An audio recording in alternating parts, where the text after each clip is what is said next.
Hey, how's it going?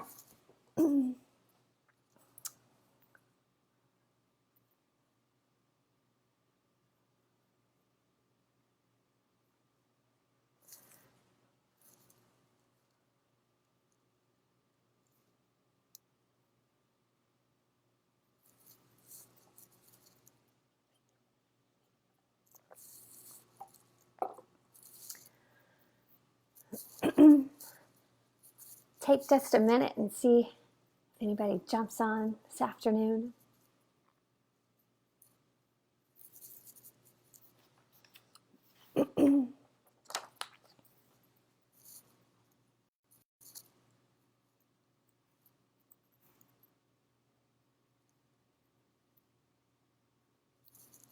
Hey, Faith, how's it going?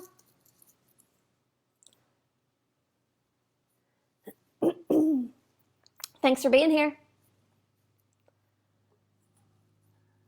Just taking a minute to see if people are going to jump on or just enjoy the recording later.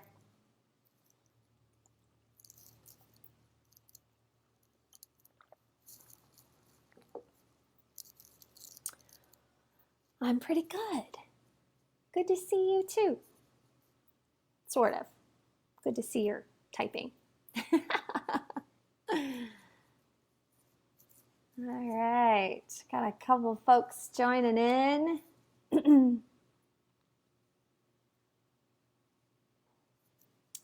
like Denise is going to join.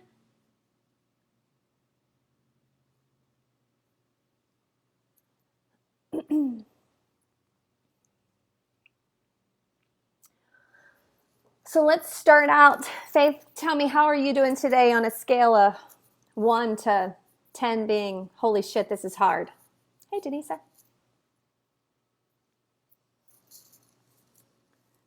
Denise, why don't you type in the comments too? We're doing a how are you doing today on a scale of 1 to 10. 1, I should probably do that the other way. 1, oh, holy shit, this is hard. 10, I'm great. How's everybody doing?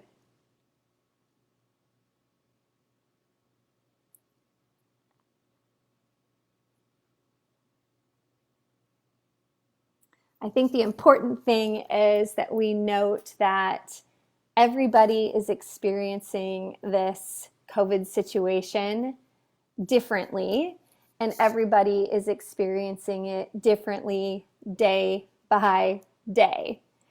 And so I want to talk about the way that our brain handles situations, the way that our brain handles situations normally, whatever normal used to be, and how it's handling situations now. So for those of you who don't know me, my name is Rebecca Fleetwood Hession, as you saw in the invite, and my company is WeThrive.live. And so I spend my work life helping my clients thrive. So we're going to look at the neuroscience of what it takes for your brain to thrive in any situation, which is exceptionally important right now. So let's just talk about the difference between striving and thriving, because this is a really important topic for us high achieving women. Every day when we wake up, our brain's one job is to make sure that we survive and thrive. And somewhere in that mix, as high achieving women, we got caught in this thing called striving. Now, we've used the word strive as a moniker of success for decades, but the actual word strive means battle and conflict. And if you think back to when things were before COVID, before sheltering, whatever we're calling it these days, didn't some of our life just feel like a battle? And so I work to help my clients get out of that striving mode and into that thriving mode. And the steps that we take are applicable and even more important now than they've ever been. So I'm going to walk you through the kind of neuroscience of thriving, what your brain needs every single day in order to feel great. All right, We ready? Denise, you know this well, so you can chime in the comments and give your personal play on this. So every day when you wake up, your brain says, you know what? We got to make sure first that we survive. All right. So at the bottom of expectations every day is, do we have food, water, and shelter? Once those are covered, then we can go to the next step. The next, I'm just going to go through these quickly and then we'll come back and revisit what that means in this season that we're in. Right above being able to provide food, water, and shelter, our brain says, you know what? We need to make sure we're psychologically safe. So psychological safety is, can I be myself? Am I feeling threatened about even who I am? Which is where we get a lot of imposter syndrome and a lot of emotions. Just above that, then our brain's like, okay, we are unique. We have unique gifts and talents. Let's make sure we know what those are, make sure we know who we are. Because ultimately what we're supposed to be doing in order to thrive is to be able to use those gifts and talents to serve in some way, to serve a community, to serve a cause, to serve our connections. Because we're not meant to live in isolation. We're meant to live in community. So when we have gifts, our gifts are meant to be given. And when we give those gifts, then we feel valuable, relevant. Okay, so I know, like, I have a purpose here. And ultimately, over time, you start to recognize these patterns of the things that you're good at, that you can serve with, which is where we get to this meaning and purpose thing that we all want to get to. So every day, your brain's just looking for, okay, can we survive? And ultimately, can we thrive with meaning and purpose? Well, that's all fine and dandy until a month ago, all of a sudden, boom, we got just thrown down the hill to this basics of food, water, and shelter. We got knocked into survival mode. So anyone that wants to tell you that you should strive your way out of this thing, that's bullshit. I'm not even going to mince words about it. That's just bullshit. We went from, we have this life, we're cooking along, we're doing our things, to what the hell just happened? And so our brain, who was really used to these habits that we had that are back here in this back part of our brain, which is our comfort zone, our brain is like, why is nothing the same? And why are we always alone? Why aren't we connecting? What's happening? So our brain is actually going through trauma. So if we're going through trauma, to think that we should be able to strive our way out of this is just legit BS. I said this on a session earlier. You don't bring cheerleaders and coaches' whistles to an accident site. If there's trauma, you're kind and you say, are you okay? How can I help you? So first of all, let me just give you permission to say, it's okay just to be a little messed up right now. So in the comments, how does that resonate with y'all when I just summarize the fact that, you know what? It's kind of like we were driving down the highway at 60 miles an hour and now we just had our head shoved into our living room wall and we're just like, ugh, what happened? Anybody with me on this? Feeling it? I'd love a comment or two or a question.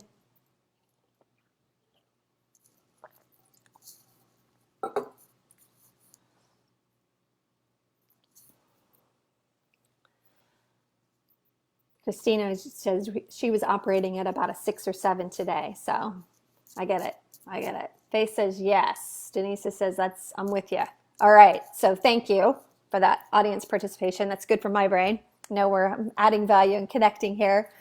So if we're in trauma and we're at the bottom of what our brain needs, food, water, shelter, it kind of makes sense that the first thing people started doing was like hoarding toilet paper and stuff. It's like, let me survive. What are the basics that I need? How can I survive this? And whereas before, we're like taking care of our businesses and our families, and we're serving and we're doing all the things. Now we're like, I just got to gather what I need to survive this thing. Now, I'm not saying y'all were the ones hoarding toilet paper, but it was a thing, right? And so we all just kind of hunkered down and we're like, okay, what is this thing? Now, food, water, and shelter. It's important every day for us to take a look at how we can use these basics of life, food, water, and shelter, to help us live each day a little better. And so the quality and of our food and the way that we care for ourselves right now is more important than it's ever been. And it's not just about, I want to make sure my jeans fit after this is all over. It really is from a fundamental, how are my emotions dealing with this? How am I able to focus to do the things that I need to do? How am I handling the anxiety and the stress that this trauma has caused? We've probably never in our lives been in a situation that is more apparent that taking care of ourselves is the most important thing. And to do it with a sense of intention, this isn't about guilt or shame. We don't need more emotions and anxiety feeding this thing. We got plenty of that stuff to go around, right?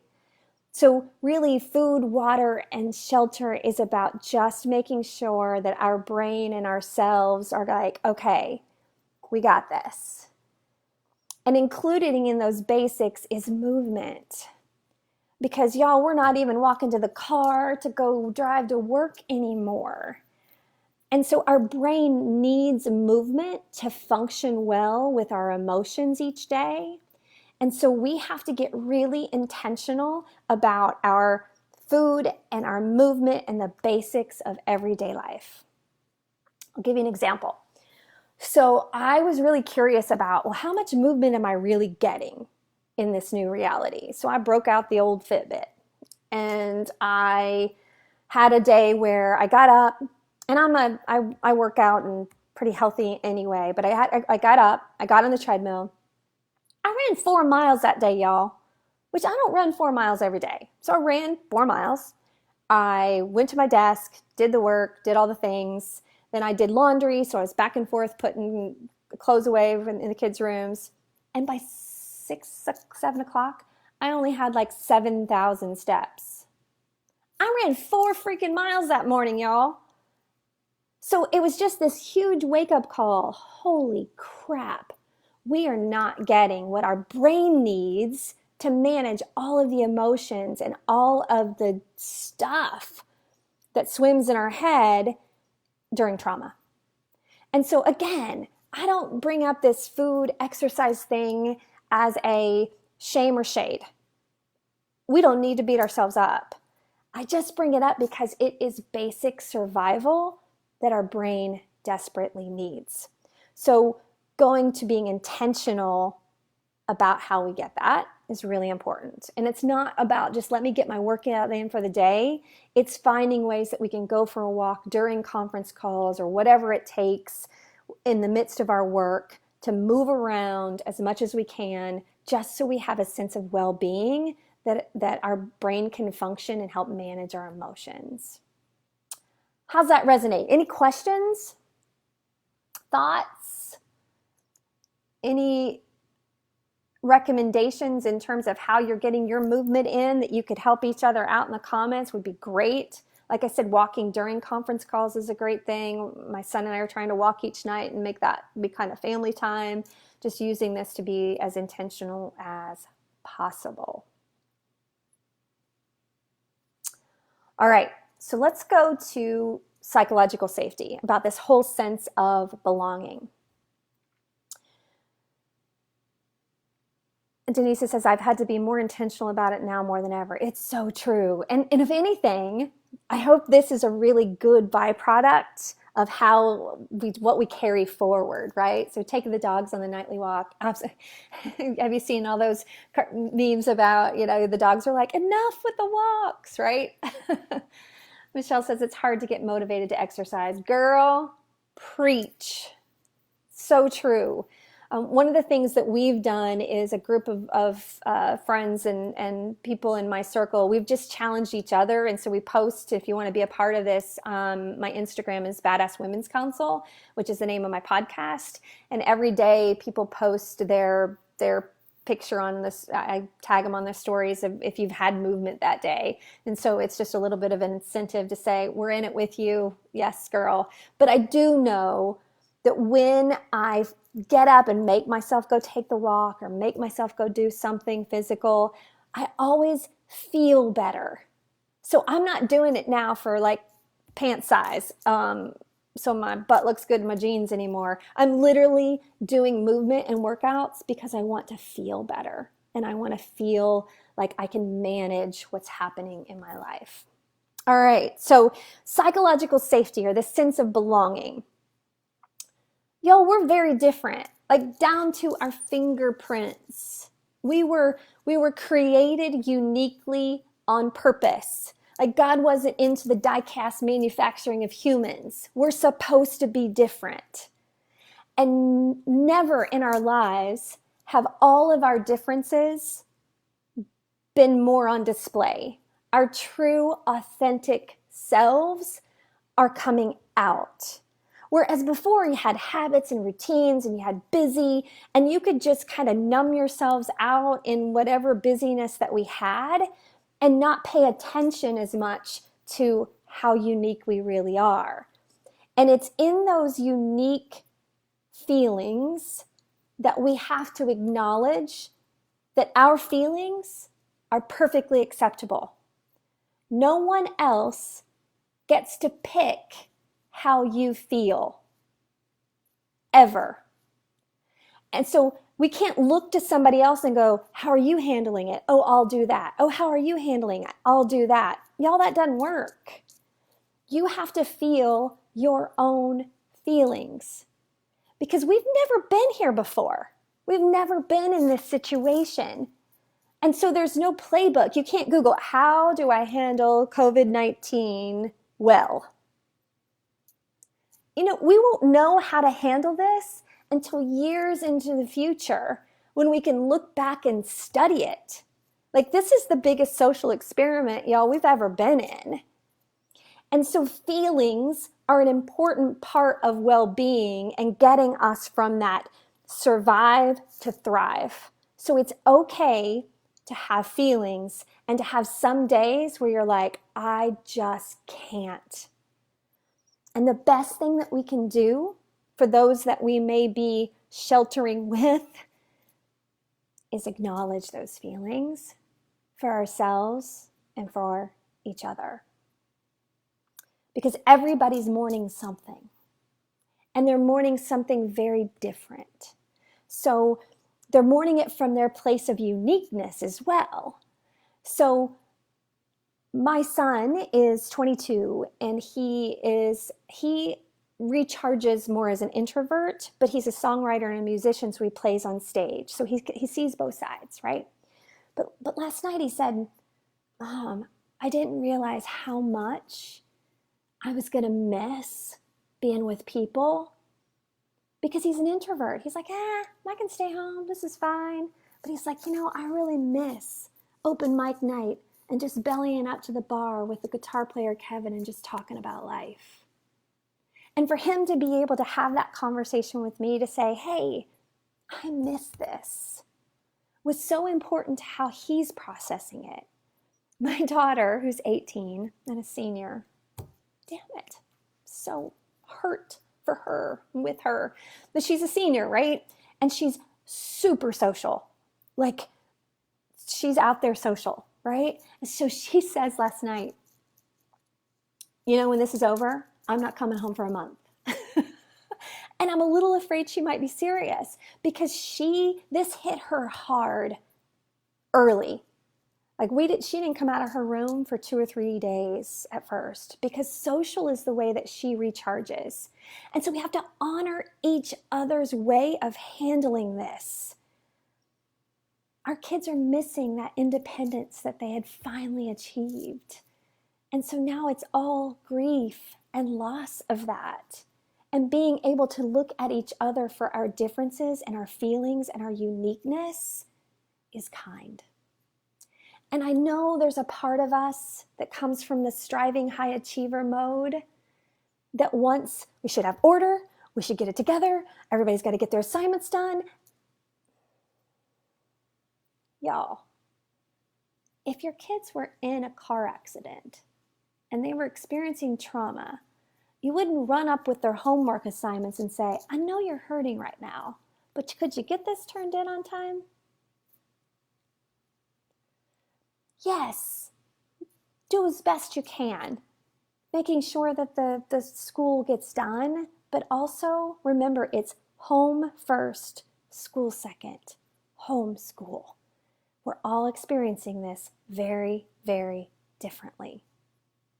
So pause, thoughts, comments, how does that resonate about the differences? Great analogy. Thanks, Leah.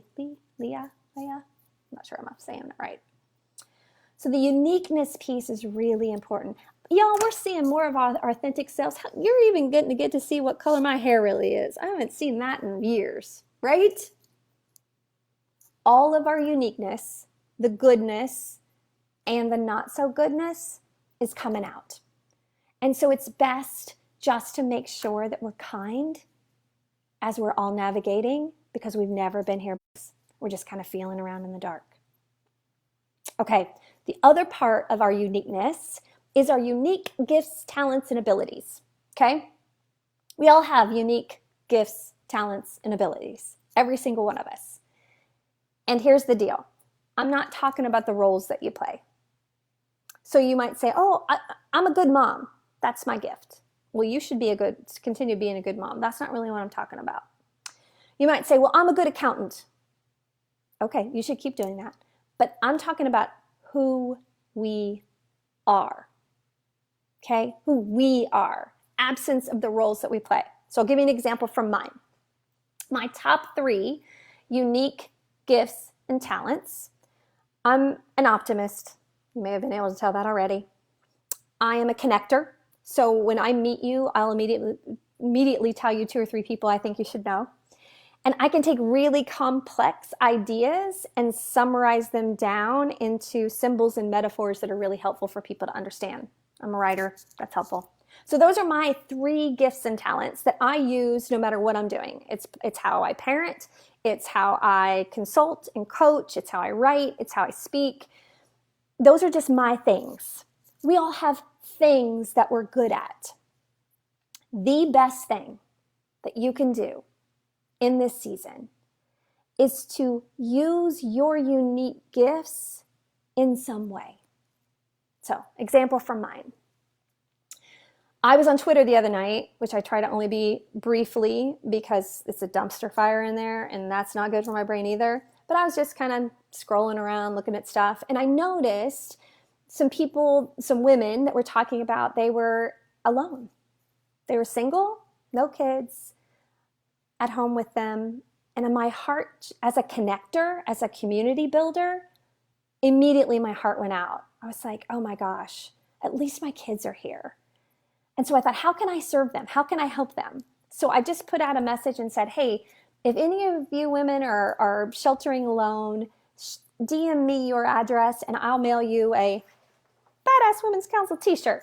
That's my brand. That's my thing. That's what I do. And I wrote them a little note and I mailed out 12 t-shirts that week. Y'all, that felt so good to do something little, but it came from my authentic giftedness. So when you give of your giftedness, your brain is like, yay, we're relevant. We added value. That's so good. Now, I'll give you another example before I go on. Another woman that I was talking with in one of these sessions, she said, you know what? She said, I make flower arrangements. She said, it's not my job. I'm just good at it and I love it. She said, so when I was going to pick up groceries, I made a deal with my florist guy at Kroger, and he gave me a really good deal, and I picked up a huge bulk of flowers. And she said, I made lots of little flower arrangements, and I dropped them off to friends that were healthcare workers, friends that were struggling. And she said, it just felt good. It just felt good. And when we do that, our brain says, oh, good. We're past survival. We're thriving again. We're doing something that's valuable and relevant. Now, I haven't sewn since I was a child and my grandmother and I would sew together. I'm not going to be the girl that's making masks, y'all. That doesn't make me wrong or bad. I want us to do this from our place of giftedness, not comparing us to others. Like, if we could just get rid of the comparison while we're all home alone, that'd be really good. The comparison, not at all helping. And so when we compare, it just makes us feel bad. And so another thing about comparing, especially our feelings, right?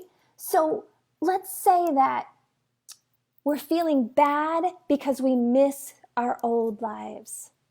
Like, remember, we were doing great work. We were killing it. We were living our dreams, doing the things. And now we miss our old lives. And it can be easy to say, I feel guilty that I'm concerned about my goals. I feel guilty that I'm concerned about my dreams. I feel guilty that I miss my old life because other people are dying and other people are on the front lines of healthcare and we got to own our feelings. Comparing it does nothing to alleviate our own. And so when we own our feelings and then look for something we're good at and say, how can I give that to you today? That will make us all feel better if we serve from our giftedness. All right, I'm on a tangent. Let me look at some comments. Can you recommend how we can encourage our teenagers how they think about and identify their own gifts? Yeah, you know what will be interesting? Don't manage that process. Let it bubble up. Because if you go in and say, well, I think here's what you should do today. I have a list of things that I think would be really... That's like going to the accident site and giving somebody a checklist. They're going to be like, Mom, get out and bring me some cookies. Instead, allow you to learn them in this time because you'll see some of their natural interests and talents bubble up if we don't overmanage it. Okay, so here's another thing we haven't talked about. This is super important. We're talking about this as, I call it the sea of uncertainty, right? We're swimming in this just turbulent waters of uncertainty. Y'all, our lives were full of uncertainty before this happened. Like, a lot of it. You could have woken up on any given day and had a major accident on the way to work. You could have had a loved one diagnosed with cancer. You could have fallen down and broken your damn nose. Like, every single day is full of uncertainty. But we had those habits. We had our regular routine that lulled us into this sense of having way more control than we really do. Sorry. Fact. And so now that everything is uncertain, we're looking for things that we can control. Best just to look at ourselves and not try to control everybody else in this moment because everybody's going to be really different in how they handle it. So my son is a songwriter and a musician. He handled it with music. He started writing music.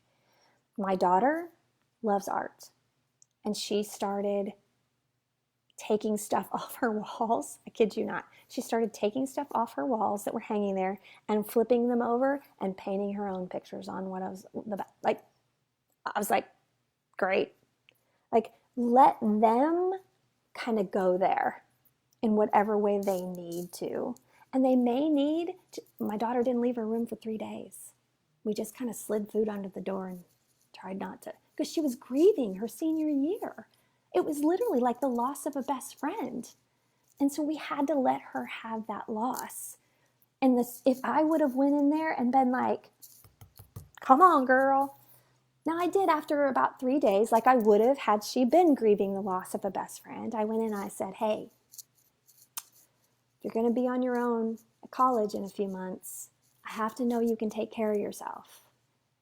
And I need you to start doing things to take care of yourself. Otherwise, as your mom, I'm going to have to step in to make sure you do.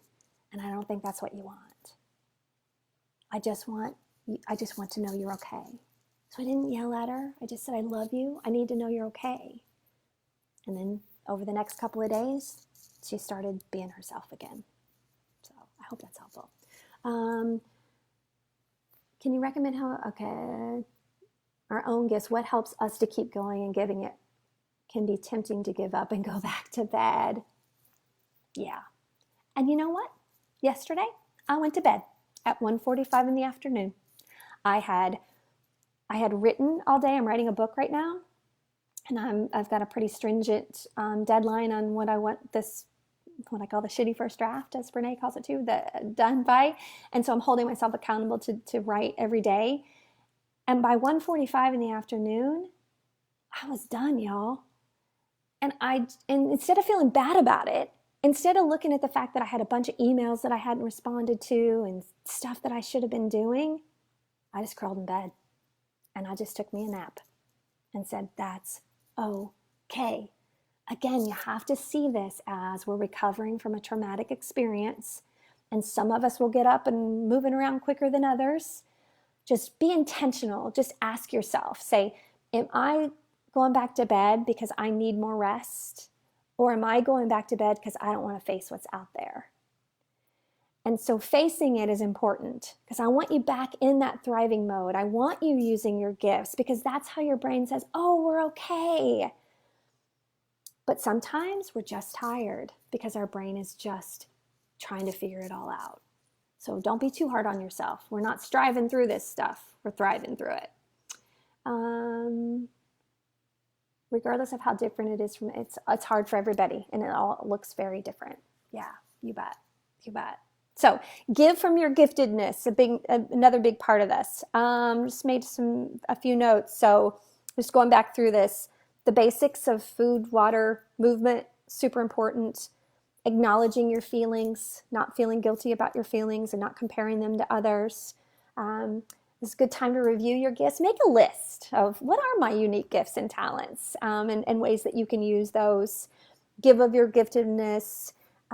Take this one day at a time. Because it's not like I had a good day yesterday, so I should have an even better day tomorrow. It just doesn't work like that. We're not striving through COVID. We're surviving, and now we're slowly getting our bearings straight so we can thrive again. So take it one day at a time. So a couple of things that you can do on a daily basis if this is helpful for you. In this sea of uncertainty, there's so much that we don't know. Oh my gosh, there's so much that we don't know. And so it can be really comforting to start making a list each day of what you do know. Simple things. I do know that I've got food in the fridge. I do know that these people, even if they're driving me damn crazy right now, love me and I love them. What I do know, just whatever it is that feels certain and feels comforting and feels good. It's just that simple. This is not the time to go in okay, I got a gratitude journal. I got to get up earlier. I got to do this. Y'all, if we can just leave that behind and absolutely be kinder to ourselves first, being kind to ourselves through this and holding up that mirror and reflecting on our experience, then allows us to be able to look at the others in our lives with more kindness and allowing them to experience this day by day in whatever ways makes most sense for them. And that can be our family that we're here sheltering with. It can be our coworkers that we're on Zoom with every day. It can be our neighbors, the people on social media. There's no better time to really get grounded in where empathy comes from. And empathy comes from being able to say, you know what? This is damn hard. And if it's damn hard for me, I can guarantee you it's damn hard for everybody else. And everybody's going to get through it differently. But we're going to get through it. So the other aspect of going day by day is a striving kind of habit or activity is when we want to fix something. And y'all, most of you here, high achieving women, don't kid me. I know. I'm a recovering fixer myself. Anything that I didn't like, I'm here. I can fix it. But y'all, it doesn't work that well. So instead of being that white-knuckled fixer mode, how am I going to get this done? Thriving says, zoom out. Zoom out. Look at the bigger scope and the bigger picture of things. Look out over the horizon more and less right here and just say, okay, what do I know to be true today? And know that it's going to get better and give yourself the kindness that you need for the day. Lori's a recovering fixer too. Girl, preach. I could have wrote a book on it. In fact, I kind of did. But I will say that on the other side of the fixing world is a whole new world that I like a whole lot better. A whole lot better. Leslie says yes to daily basics and stuff, especially the list, taking it one day at a time. Good deal. Absolutely. Absolutely. Hey, Erin. How are you?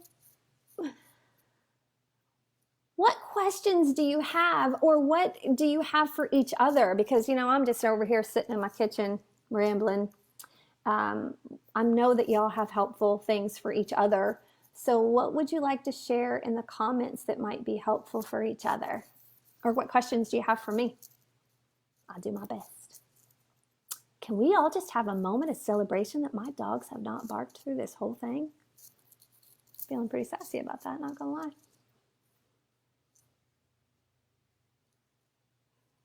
Questions, comments, anything? Erin says, happy birthday week. Yes, it is. Thursday's my birthday, April 16th. I'll be here drinking a bottle of Vouv if anybody wants to Zoom with me. I think we should all have one big, like I'll rent the event space and we'll just sell tickets and we'll have like a big, anybody that missed a birthday or an anniversary or any major celebration during this, we'll just have a big ass party. Who's in?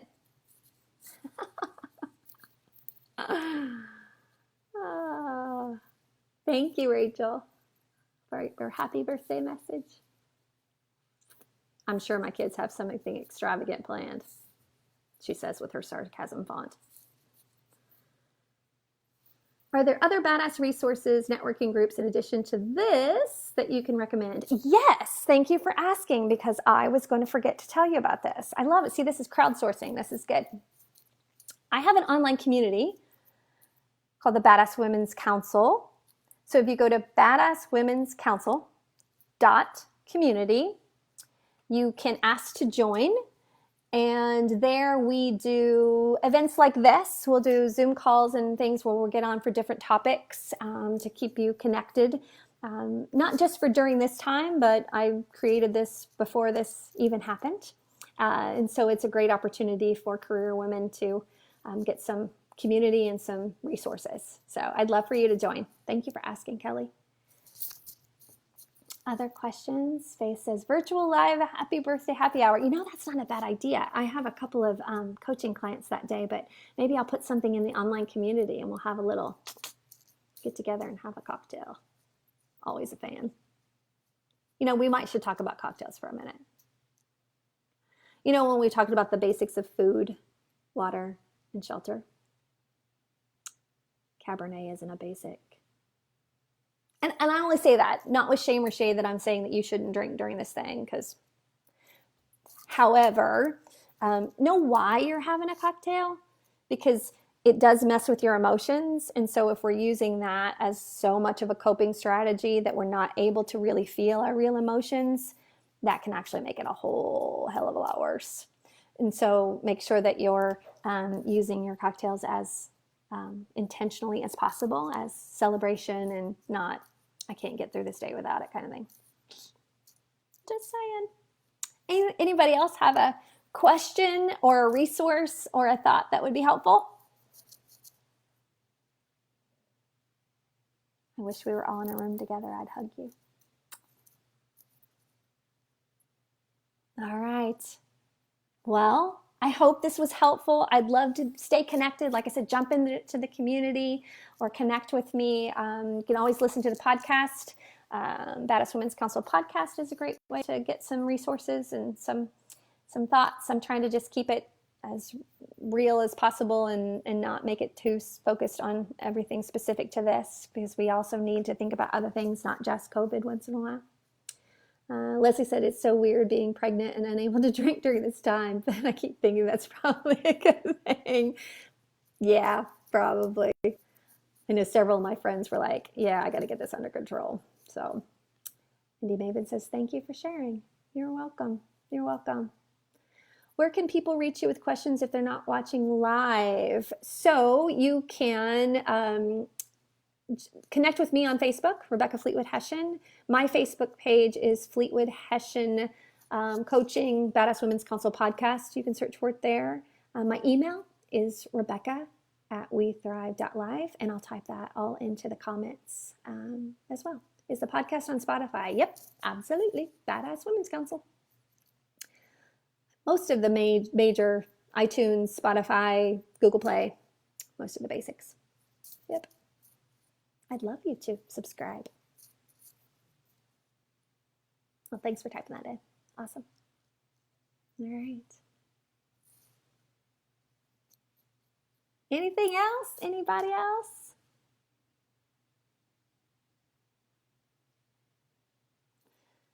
All right, this was fun. Love you, mean it. You got this. Okay. Make it a great day. Whatever that means for you. All right. Peace out, y'all.